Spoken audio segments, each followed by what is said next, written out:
Last night, my 7-year-old daughter refused to sleep in her own bed. Her little hands shook as she whispered, "Mom, please, I don't want to stay here tonight." I thought she was just scared of the dark, or maybe another nightmare. But when I asked her why, her eyes filled with tears. She looked straight at me and said, "Because he comes into my room when you're asleep." That moment, my whole body went numb. And from that second on, I knew our home wasn't safe anymore. If you were me, what would you do? Would you confront him or protect your child in silence? Tell me in the comments. I read them all. And if stories like this move you, please like, share, and subscribe so I can keep bringing you more true stories that reveal the truth hiding behind perfect families. Every night used to be the same. Dinner at 7, bath time at 8, bedtime by 9. Lily would kiss me goodnight, hug her stuffed rabbit, and drift into dreams while I tidied up the kitchen. It was our quiet little ritual, the kind that makes you think life is safe, predictable, ordinary, until the night everything changed. That night, she refused to go to bed. At first, I thought she was just being stubborn. Kids do that sometimes, but there was something in her face I couldn't explain, a pale kind of terror, like she'd seen something no child should ever see. She clung to my arm so tightly that her nails left tiny crescent marks on my skin. "Please, Mom," she whispered, voice trembling. "Don't make me sleep in my room. I don't like it there anymore." I crouched down, trying to meet her eyes. "Why, honey? Did you have a bad dream?" Her lower lip quivered. She looked toward the dark hallway where her bedroom door stood slightly open. And then she said something that made my stomach twist. "Because he comes into my room when you're asleep." For a moment, I didn't understand. My brain refused to process it. I asked, "Who, sweetheart? Who comes into your room?" But she just shook her head, tears filling her eyes. "I can't tell you. He said you wouldn't believe me." Something cold spread through my chest. I told myself maybe she'd been dreaming, or maybe she'd overheard something on TV. Kids mix things up all the time. But the fear in her eyes, that was real. Children don't fake that kind of fear. I walked her to her room anyway, telling her softly that everything was fine. The air felt heavy, thicker somehow. When I reached for the doorknob, Lily pulled my hand back. "Don't go in there, Mommy, please." Her voice cracked on the last word. My hand was trembling as I turned the knob. The room looked perfectly normal. Pink walls, toys in their baskets, fairy lights twinkling along the headboard. But the atmosphere was wrong. It was too still, the kind of silence that presses against your ears and makes your heart beat louder. I checked under the bed, nothing but dust bunnies and a forgotten sock. Still, the back of my neck prickled as if someone was standing behind me. I forced a smile and told her, "See, nothing to be afraid of."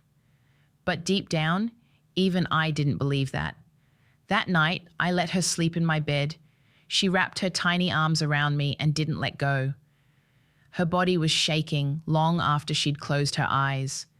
I lay there, staring at the ceiling, replaying her words again and again. "He comes into my room when you're asleep." I wanted to believe she was imagining things. I wanted to be the rational mother who says, "There's nothing there, sweetheart, go back to sleep." But a part of me, the part that knows when something's wrong even without proof, whispered that this wasn't over. Around midnight, I woke up to the faint sound of footsteps, slow, careful, coming from the hallway. For a second, I thought it was just the old wood creaking under the weight of the wind. But then the floorboards outside my door groaned again, one step closer. I held my breath, listening. The house was supposed to be empty. Daniel had left for a business trip that morning. It was just me and Lily. And yet, someone was there. I pulled Lily closer, feeling her heartbeat against my chest. She stirred, half awake, and whispered, "Mom, he's here." My throat went dry. I didn't move, didn't breathe. I just stared at the dark outline beneath the door, and for a second, I swear I saw a shadow move. That was the night I realized my daughter's fear wasn't just a nightmare, it was a warning. By morning, the sunlight pouring through the curtains made everything look normal again. Or at least it tried to.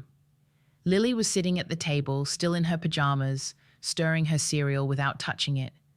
Her eyes were swollen from crying, and her little rabbit plushie sat on her lap like a silent witness to the night we just had. I forced a smile. See? It's morning now. No monsters in sight. She didn't smile back.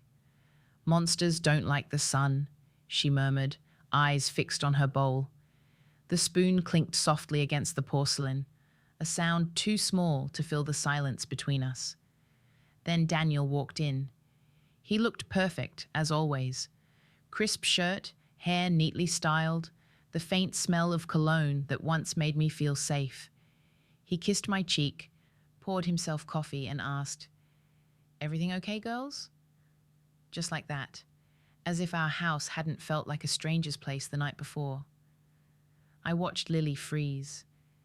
She didn't answer him, didn't even look up.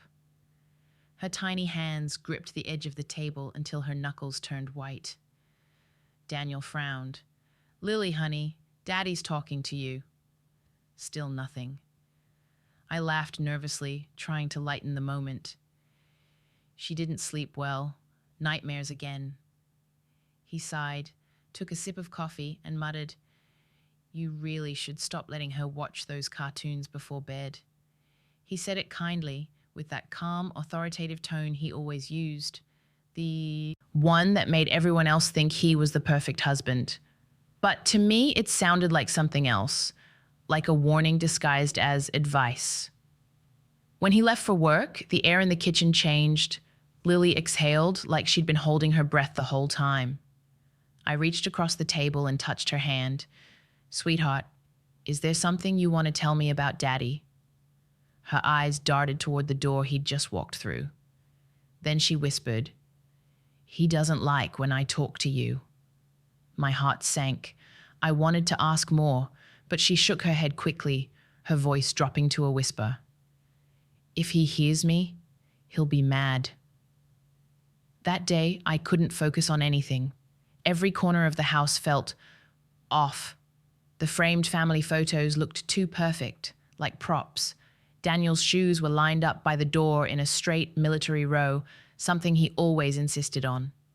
The more I looked around, the more I realized how much of our life was arranged by him. Where things went, when we ate, when we spoke. Even the smiles in the pictures felt rehearsed. By afternoon, I convinced myself I was being paranoid.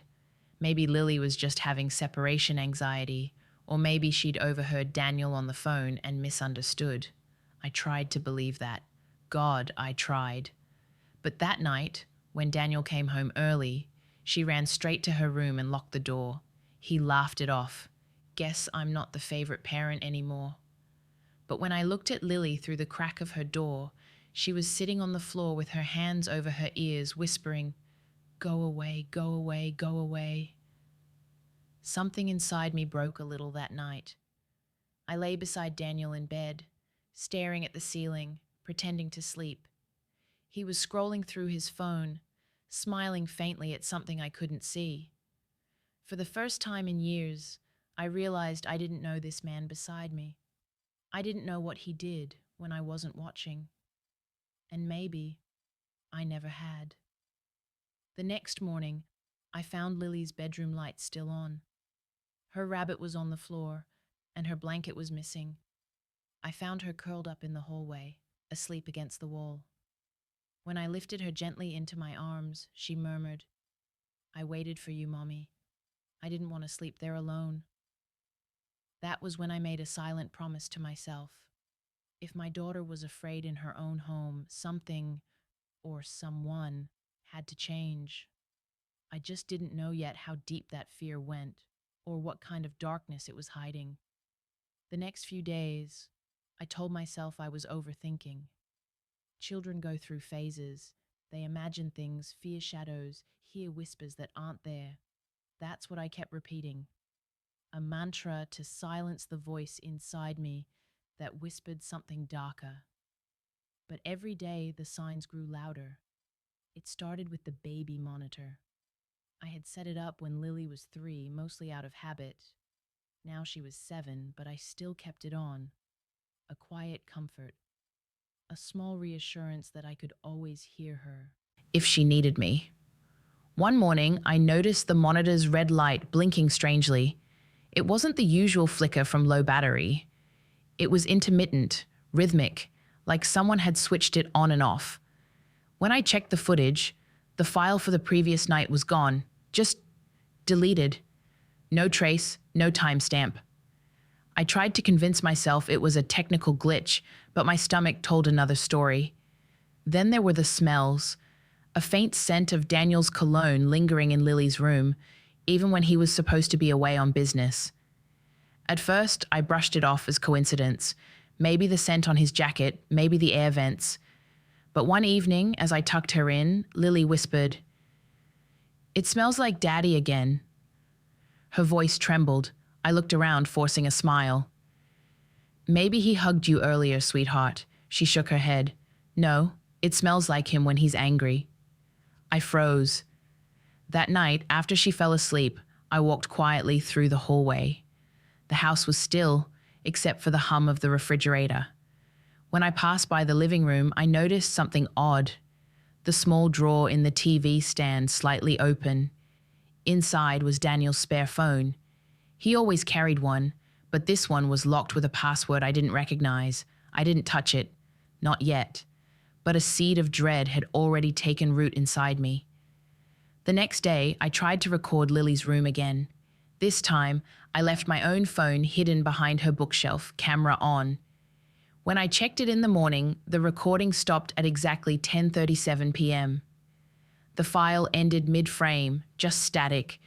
Right before it cut off, there was a faint sound, a door creaking open. When I showed the video to Daniel, pretending it was just about the malfunction, he smiled too easily. "You and your detective games," he said, ruffling my hair. Then he added something that made my blood run cold. "You should stop leaving your phone in her room. It's creepy." I hadn't told him where I'd put it. That night, I locked my door for the first time since we moved into this house. Lily slept beside me, her little hands clutching her rabbit-like armor.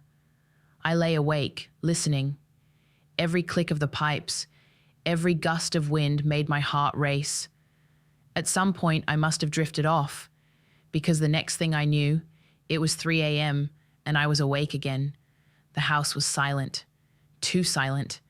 Then I heard it, a faint thud, followed by another, coming from the hallway. I sat up, barely breathing. The sound grew clearer, measured, deliberate footsteps moving toward Lily's room.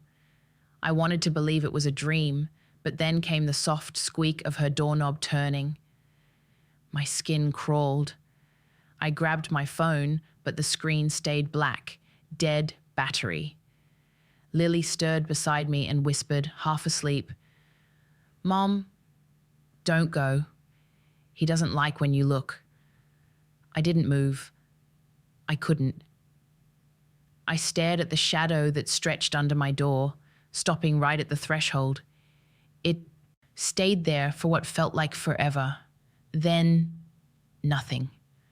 Just retreating steps, quiet, controlled. By morning, Daniel was making breakfast as if nothing had happened. He smiled, said good morning, poured coffee, and asked, "Sleep well?" I stared at him, wondering how his voice could sound so normal when everything in me screamed. It wasn't. Later that day, I checked the monitor again. The red light was blinking, steady this time. I opened the feed.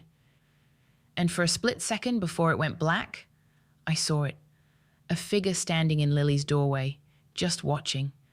Not moving, not speaking. Just watching. After that night, I couldn't shake the image from my head. That still watching figure at Lily's door. It had been less than a second, maybe a trick of the light. But deep down, I knew it wasn't. You can't mistake the feeling of being watched. I told myself I needed proof, something solid, not just fear. So the next day, while Daniel was at work, I searched. Not like a frantic woman, but quietly, carefully, the way someone walks through a minefield. Because by now I understood. Whatever was happening in my house, it wasn't random. And Daniel, he knew more than he let on. The first place I checked was his study, a room I rarely entered. It always smelled faintly of tobacco and expensive paper, and everything was arranged perfectly. Folders in alphabetical order, pens in parallel lines. That kind of order doesn't hide chaos. It hides control. In the bottom drawer under old tax forms, I found an envelope. It was thick, unsealed. Inside were printed papers with our names, mine and Lily's, listed as dependents. But they weren't tax forms. They were insurance policies. 3 of them, all taken out in the last 6 months. The beneficiary? Daniel. My hands went cold. At first, I tried to rationalize. Maybe he wanted to protect us. Maybe it was standard family planning. But why so many? Why without telling me? And why did the amounts increase with each policy? My pulse was racing as I skimmed through the pages. Then I noticed something that made me stop breathing. The most recent policy listed an accidental death clause. Double payout if the death occurred within the home. I had to sit down. The room was spinning. My own living room, my kitchen, my daughter's bedroom. All of it suddenly felt like part of a plan I didn't understand. A plan I was never meant to see. I put everything back exactly as I found it. Every sheet, every crease. Then I locked myself in the bathroom and stared at my reflection. My face looked different. Pale, older, like I'd aged years in an hour. I whispered to myself, "You're not crazy. You saw it." But it didn't help, because what I'd seen was worse than crazy. It was calculated. That night, I tried to act normal. Daniel came home at his usual time, greeted us with the same practiced smile. He hugged Lily, kissed my forehead, and asked what was for. Dinner. I felt my skin crawl under his touch. During dinner, Lily barely spoke. She kept glancing at him, then at me, like she was waiting for me to say something, to do something. But what could I say? "Hey, honey, why did you take out multiple life insurance policies on your wife?" No. I had to be smart, careful. Later that evening, while he was taking a shower, I went to the living room to breathe. That's when I noticed a small flash drive left beside his laptop. It was unlabeled, something he'd never leave lying around. My hands shook as I plugged it into my computer. Inside, there were folders named only by dates. When I opened one, I saw photos, not family photos, not work documents. They were screenshots from our home security system, hundreds of them, each one time-stamped at night, each one showing Lily's room. Some were of her sleeping, some were of her awake, sitting up, staring at the camera, terrified. And in a few, there was a shape behind her, tall, familiar, barely visible in the dark, but unmistakable once you saw it. Daniel. I couldn't breathe. My throat tightened, my hands went numb. The photos weren't new. They went back months. While I was sleeping peacefully beside him, he had been standing in her doorway, watching our daughter, night after night. I yanked the flash drive out, terrified he might come out of the shower and catch me. I shoved it into my pocket, rushed to the bedroom, and pretended to fold laundry. When he stepped out of the bathroom, his voice was calm, too calm. "Everything okay, Sarah?" I nodded quickly, forcing a smile. "Just getting things ready for tomorrow." He smiled back, but his eyes stayed on me too long. It was like he already knew. That night, I barely slept. I kept replaying those images in my head. Lily's terrified face, Daniel's shadow behind her. Every time I closed my eyes, I saw it again. By dawn, I knew one thing for certain. This wasn't just fear anymore. It was danger. And the man I'd once called my husband was no longer someone I could trust. He was someone I had to survive. By the next morning, something inside me had changed. I wasn't just afraid anymore. I was alert. Every sound, every word, every glance from Daniel felt loaded with meaning. I could feel his eyes on me longer than before, like he was watching for a mistake. I had to act before he did. When he left for work that day, I told Lily I'd pick her up early from school. I needed a few hours alone, not to rest, but to investigate. I turned off my phone location, closed the curtains, and started searching again. There was one place I hadn't checked, the garage. Daniel always kept it locked, claiming it was too dangerous because of his tools. But he'd left his keys on the kitchen counter that morning, something he never did. Maybe it was a trap, or maybe he was getting careless. The garage smelled like metal and gasoline. There was a small workbench, perfectly organized, just like the rest of him. But behind a stack of paint cans, I found a small black box, dusty and half hidden. Inside were papers, receipts, and, my heart stopped, photographs. They were of Daniel and a woman I didn't recognize. Not just any woman. She was the same one who had waved at Lily one afternoon outside the school, saying she knew her dad from work. I remembered the uneasy way Lily had hidden behind me. Now I understood why. In the photos, they looked intimate, too close. Dinner dates, hotel lobbies, one picture of them standing in front of a house I didn't recognize, holding a folder together. When I looked closer, I saw the word insurance printed faintly on the cover. My knees gave out. The truth hit like ice water. This wasn't just betrayal, it was conspiracy. They weren't just lovers, they were partners in something calculated. And I was the obstacle. I stuffed the photos and papers back into the box and ran inside. I wanted to scream, to call the police, to tell someone, anyone, but I couldn't. Not yet. He still had power. He still had control. That evening, Daniel came home earlier than usual. I had barely hidden the box back in place. He kissed me on the cheek like nothing had changed. I tried to act normal, but my hands shook as I stirred the soup. Lily sat quietly at the table, eyes fixed on her spoon. When Daniel turned to hang his jacket, she mouthed to me silently, "Don't tell him." I nearly dropped the ladle. After dinner, Daniel asked to borrow my laptop. He said his was acting up. When I hesitated, he smiled. That calm, polite smile that used to charm everyone. But I noticed something new in it, control. "I just need to check a few things, Sarah. Why are you so nervous?" He didn't wait for me to answer. He took the laptop and went into his study. The door clicked shut. For the next hour, I sat motionless on the couch, staring at that closed door. Every sound from inside, a click, a soft shuffle, made my stomach twist. At one point, I heard a faint metallic snap, like something being locked. When he came out, he looked calm, collected. He handed me the laptop. "Done," he said softly. But when I tried to open it later, all my saved files, photos, videos, notes, were gone. He had erased everything. That night, I couldn't take it anymore. I locked our bedroom door, then pretended to sleep. At midnight, Daniel's phone vibrated. He didn't notice I was watching when he checked it. A message flashed briefly on the screen before he deleted it. I caught just 3 words, "When she signs."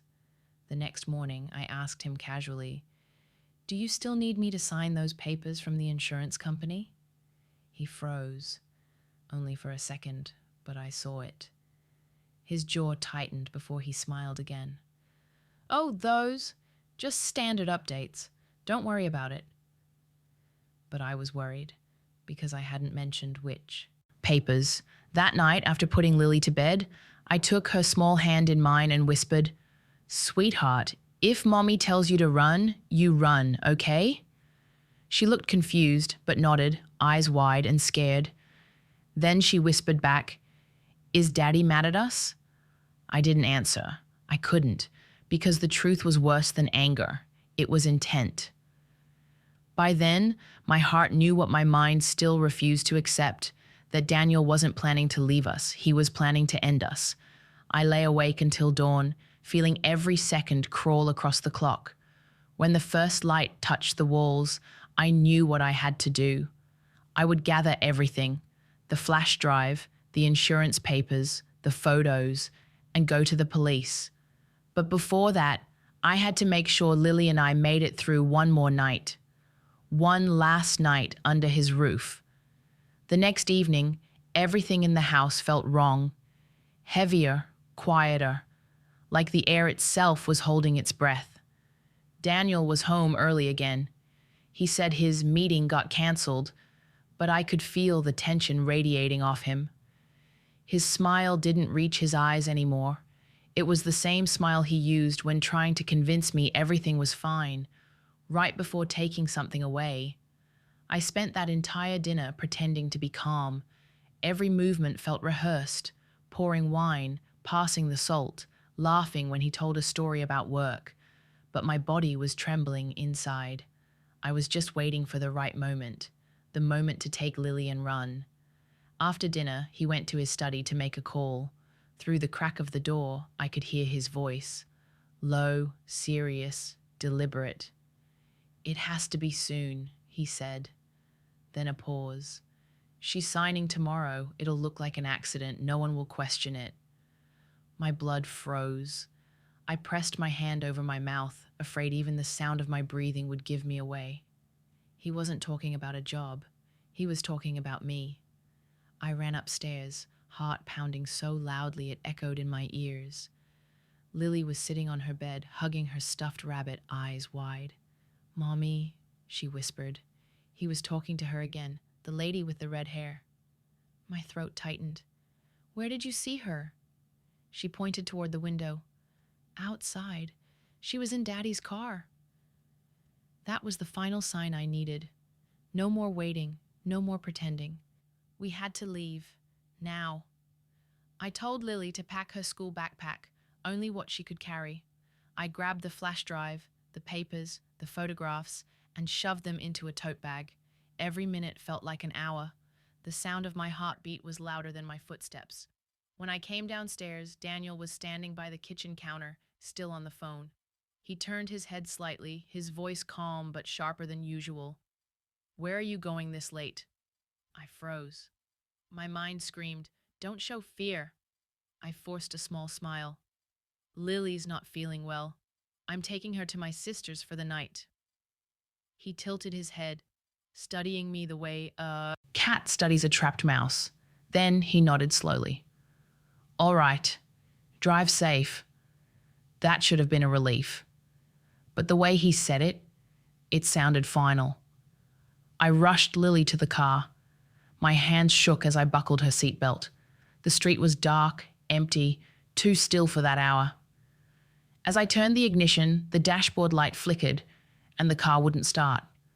A thin smell of gasoline hit me. Then I saw it, the gas line beneath the car, cut clean. My vision blurred for a moment. He hadn't meant for me to drive away. He'd meant for me to die trying. I grabbed Lily's hand. "Out, now." We ran across the yard barefoot, through the side gate into the neighbor's driveway. Behind us, the porch light turned on. Daniel's silhouette appeared at the window, watching. I didn't stop. I couldn't. I ran until my lungs burned, until the sound of my heartbeat drowned out everything else. When we reached the end of the street, I flagged down a passing car, a woman with her teenage son inside. She saw the panic in my face and didn't ask questions. She drove us straight to my sister's house 2 towns away. Once inside, I locked every door, every window. Lily clung to me, whispering, "Mommy, is he going to find us?" I didn't answer right away. I just held her, feeling the weight of her tiny heartbeat against mine. Then I said softly, "Not anymore, baby. Not anymore." But even as I said it, I knew it wasn't over. Daniel was still out there, and people like him don't stop until they're exposed. That night, after Lily finally fell asleep, I sat alone in the kitchen, staring at the flash drive. It felt like a weapon. Small, silent, but powerful enough to destroy everything he'd built. And I knew exactly what I had to do next. At sunrise, I would take it, all of it, to the police. No more silence, no more pretending. He had set the trap, but I was the one who was going to end it. At sunrise, I drove straight to the police station. Lily stayed with my sister, still asleep, her little face finally peaceful after nights of fear. I wanted to believe we were safe now, but my hands were still trembling on the steering wheel. Because the truth is, when you've lived in fear long enough, safety doesn't feel real. It feels borrowed. The station smelled like old paper and coffee. A young officer at the front desk asked what I needed. When I said, "I want to report my husband," his expression changed. He led me to a small interview room and closed the door behind me. I told them everything, every detail, the insurance papers, the deleted footage, the photos, the phone calls. At first, the detective listening, a middle-aged man with tired eyes, seemed skeptical, until I pulled the flash drive from my pocket. He inserted it into his laptop, and within seconds, the room fell silent. On the screen, there were the images. Daniel standing in Lily's doorway at night, watching her, over and over again. The detective's jaw tightened. "You said your daughter is 7?" I nodded, unable to speak. He clicked through the next folder, the emails, the transfers, the documents showing the policies in Daniel's name. Each one a piece of the puzzle that finally made sense. He exhaled slowly. "Mrs. Walker, you did the right thing." He stood, whispered something to another officer, and they left the room together. I sat there alone for what felt like hours, clutching Lily's rabbit in my lap. When they came back, the detective's face was different, harder, more resolved. "We're issuing a warrant. He won't hurt you again." I should have felt relieved, but I didn't. Not yet. Not until I knew he was gone. By noon, the detective called me. His voice was calm, steady. "Mrs. Walker," he said, "your husband has been arrested." For a moment, I couldn't breathe. I sat there staring at the wall, listening as he explained how they'd found him at a diner on Route 6, meeting the same red-haired woman from the photos. They'd been discussing how to finalize the accident paperwork. When I hung up, my hands were shaking so badly I almost dropped the phone. I didn't cry. Not at first. It was like my body didn't know how. But then Lily came running into the room. My sister had told her we were safe, and she wrapped her arms around me. That's when the tears came. Not loud, not violent, just quiet streams that wouldn't stop. For days I couldn't stop thinking about the moment they put handcuffs on him. The same hands that used to hold me, the same smile that once made me feel loved. It was all a mask. And the worst part wasn't losing him. It was realizing he'd been gone long before I ever noticed. When the detective showed me the full report, I learned everything. The affair, the planned payout, the staged car malfunction. He had even set up a meeting with a mechanic to make it look like he'd tried to fix it. Every detail calculated, every lie rehearsed. It was almost surgical. But the part that hurt most was what they found in his phone. Messages between him and that woman. "She's too trusting," he wrote in one. "Tomorrow, it's done." Tomorrow. If Lily hadn't begged me to leave that night, tomorrow might have been our last day alive. When I left the station, the sunlight felt different. It wasn't warm exactly, more like a weight lifting slowly off my chest. For the first time in weeks, I could breathe without fear of what waited behind my door. Justice doesn't erase the pain. It doesn't give you back the nights you spent awake, staring into the dark. But it gives you something else, the power to say, he doesn't control me anymore. That evening, as I tucked Lily into bed at my sister's house, she asked, "Mommy, is Daddy gone?" I hesitated, then said softly, "Yes, baby. He's gone."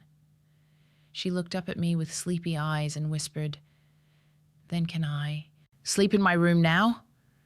I brushed her hair away from her face and nodded, and for the first time, she closed her eyes without fear. It took weeks before I stopped waking up in the middle of the night. For a long time, every creak of the floor, every gust of wind against the window still made my body tense. That kind of fear doesn't disappear just because the danger is gone. It lingers, like a shadow that refuses to leave. But one morning, something changed. I woke up to sunlight, not harsh, not blinding, soft, golden light spilling through thin curtains. Lily was sleeping beside me, her small hand curled around her rabbit, breathing evenly. For the first time in months, her face looked peaceful. No frown, no restless movements, just a child, finally allowed to be a child again. We had moved into a small apartment near the park. Nothing fancy. 2 bedrooms, old wooden floors, the faint smell of paint that never quite faded. But to me, it felt like freedom. Every corner was ours, every door open to peace, not secrets. The first few days, Lily followed me everywhere. Even when I brushed my teeth, she'd stand at the door, watching quietly, as if making sure I wouldn't disappear. I never told her the full truth. I said her dad made some bad choices, and that we were safe now. She didn't ask for more. Maybe she already knew. At night, I'd read her stories about brave little girls who found their way home, about mothers who never gave up. She liked those best. Sometimes when I closed the book, she'd whisper, "That's us, right, Mommy?" And I'd smile, my throat tightening. "Yes, baby, that's us." The court hearings dragged on for months. Each session was like reopening a wound I thought had already healed. Seeing Daniel in that courtroom, handcuffed, silent, eyes cold, was harder than I expected. Not because I missed him, but because I couldn't recognize him anymore. The man I once loved was gone long before the police came. All that remained was the stranger who planned our ending. When the final verdict came, guilty on all counts, I didn't cheer. I just exhaled. Slowly, deeply, as if letting go of years of breath I hadn't realized I'd been holding. Justice doesn't bring joy, it brings quiet. And sometimes quiet is enough. Lily and I built new routines. Saturday mornings in the park, pancakes with too much syrup. We started taking photos again, real ones with laughter and messy hair. I kept them on the fridge, not to forget what happened, but to remind myself how far we'd come. Sometimes, when I watch her run ahead of me, sunlight catching in her hair, I wonder how something so broken could ever feel whole again. But healing isn't about forgetting. It's about choosing life every single day, even when your heart still shakes. One evening, as we walked home from the park, Lily slipped her hand into mine. "Mom," she said softly, "can we stay here forever?" I looked down at her, those same big brown eyes that had once seen too much, and smiled. "Yes, baby, forever sounds perfect." Now, every morning, when I pour coffee and watch the city wake up outside our window, I whisper a quiet promise to myself. Never again. Never again will I ignore the voice that tells me something's wrong. Never again will I mistake fear for safety. And never again will I let someone else decide what peace looks like for us. Because we survived, because she believed me, because love, real love, is what saved us in the end. I still don't know when fear turned into strength. Maybe it was the moment I chose to listen to my daughter, or maybe it was the moment I finally chose myself. If you've ever had to rebuild your life from fear, you know it's not easy, but it's possible. Tell me in the comments, have you ever had to start over, and what helped you find peace again? I read every story you share. They remind me we're never truly alone. If this story touched your heart, please like, share, and subscribe so I can keep bringing you more real stories of strength, truth, and rebirth. With love and respect, this is Sister Sephora, and I'll see you in the next story.